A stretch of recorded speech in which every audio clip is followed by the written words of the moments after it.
গেলাম খুশি।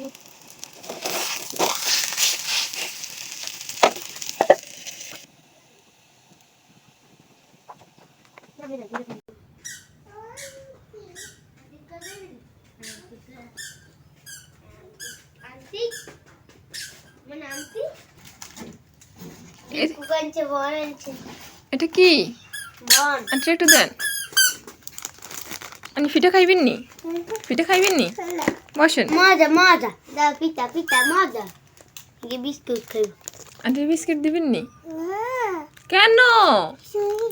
শুয়ে দিত মানে খাইবেন? পিঠা খাইতেন না? একটু পিঠা খাই দেখেন, একটু পিঠা খাই দেখেন, পিঠা একটু খাই দেখেন, মজা।